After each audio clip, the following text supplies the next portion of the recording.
Bulletin की शुरुआत करेंगे उत्तर प्रदेश से बड़ी खबर के साथ। लखनऊ से ये बड़ा अपडेट सामने आता हुआ आप सभी तक अहम जानकारी साझा कर दे, जहां मुर्शिदाबाद में बाबरी मस्जिद पर घमासान लगातार जारी है। उप मुख्यमंत्री ब्रिजेश पाठक का जिसे लेकर बड़ा बयान देखने को मिला। दरअसल कार सेवकों के हवाले से ये बयान उन्होंने दिया। उन्होंने कहा कि तेल लगाओ डाबर का और नाम मिटा दो बाबर का। बड़ी खबर इस वक्त की आप सभी तक पहुंचा दे लखनऊ से है, जहां डिप्टी सीएम ब्रिजेश पाठक का बड़ा बयान सामने आया है। ऐसे में कार सेवकों के हवाले से उनकी तरफ से यह बयान दिया गया, जिसमें कहा गया है कि तेल लगाओ डाबर का और नाम मिटा दो बाबर का। लखनऊ से खबर है, जहां मुर्शिदाबाद में बाबरी मस्जिद पर लगातार घमासान देखने को मिल रहा है। ब्रिजेश पाठक डिप्टी सीएम का बयान भी देखने को मिला, कार सेवकों के हवाले से यह बयान सामने आता हुआ।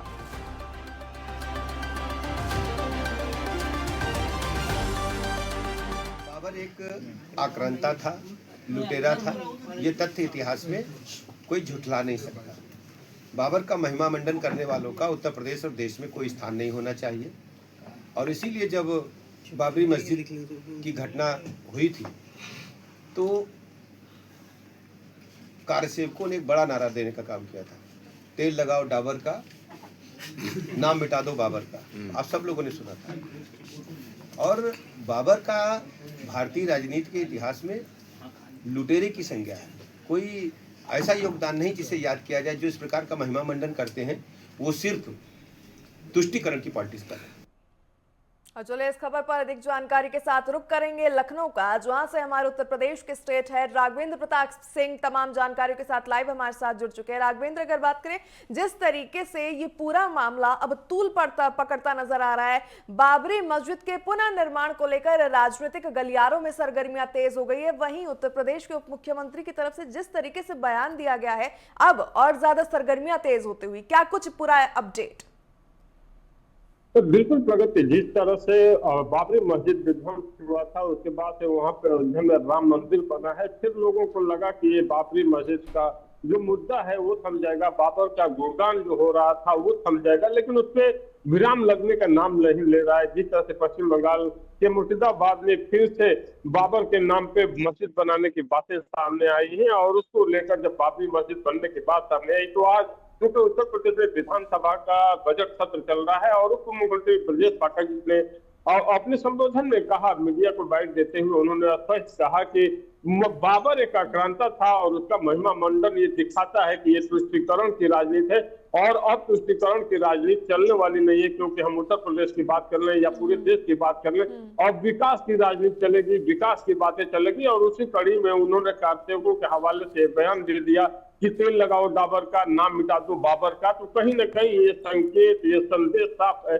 कि उत्तर प्रदेश के डिप्टी सीएम ब्रजेश पाठक के कहना चाहते हैं कि अब आप आइए, विकास कार्यों में हमारे साथ जुड़िए, अब आप आइए, कैसे प्रदेश को विकसित राष्ट्र, विकसित प्रदेश बनाया जाएगा, इसमें सहभागिता करिए। कहीं ना कहीं से तुष्टीकरण की राजनीति को अब विराम दीजिए और इस तरह की बाबर के नाम पे अब तुष्टीकरण की राजनीति चलने वाली भी नहीं है, कहीं भी बाबर के नाम पे मस्जिद बनने वाली भी नहीं। तो एक तरह से प्रगति कहा जा सकता है कि बाबर के नाम पे जो तुष्टीकरण की राजनीति चल रही है उसमें डिप्टी सीएम ब्रजेश पाठक ने तगड़ा हमला बोला है। उन्होंने स्पष्ट कहा है कि अब तुष्टीकरण की राजनीति बंद होनी चाहिए और अगर यही तुष्टीकरण की राजनीति चलता रहा तो बंगाल की जनता भी इस बार सिखाएगी कि किस तरह से बंगाल भी अब विकास के रास्ते पे आना चाहता है और वहां भी हमारी जीत होगी। तो एक तरह से संदेश साफ है कि अब बाबर के नाम पे किसी तरह की तुष्टीकरण की राजनीति, किसी तरह की बिल्कुल राघवेंद्र, पूरा जो ये मामला है कहीं ना कहीं इसे एक सांप्रदायिक एंगल देने की कोशिश जारी है, क्योंकि चाहे बंगाल हो या उत्तर प्रदेश हो,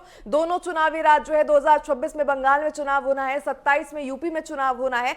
ऐसे में अगर बात करें विपक्ष की ओर से जो है ब्रजेश पाठक के बयानों को कोट किया जा रहा है, लेकिन वहीं केशव प्रसाद मौर्य की अगर मैं बात करूं, उनकी तरफ से कहा गया कि आप मस्जिद का निर्माण कीजिए, किसी तरीके की मस्जिद के निर्माण से हमें नहीं है, लेकिन बाबर जैसे आक्रांताओं के नाम पर करना कहीं ना कहीं सांप्रदायिक सौहार्द को बढ़ाने वाली बात हो रही है।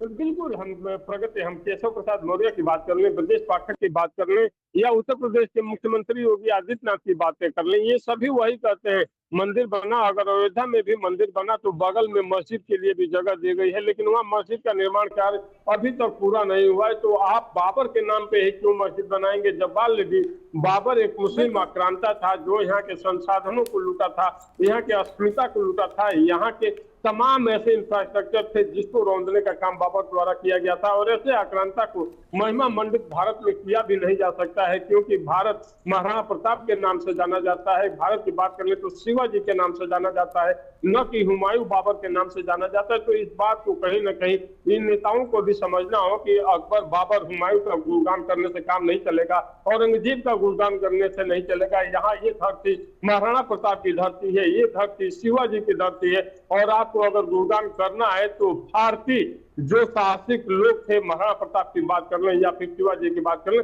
इनका गुणगान करना होगा। और अगर सड़कों की बात कर लें या मंदिर मस्जिद की बात कर लें तो इनके नामों बिल्कुल बिल्कुल राघवेंद्र, अगर बात करें तो कहीं ना कहीं दोनों राज्यों में चुनाव होना है। अब इसी को लेकर सरगर्मियां बढ़ाने की मात्र ये एक तरीके से पॉलिटिक्स खेली जा रही है। बहुत बहुत धन्यवाद तमाम जानकारियों के लिए।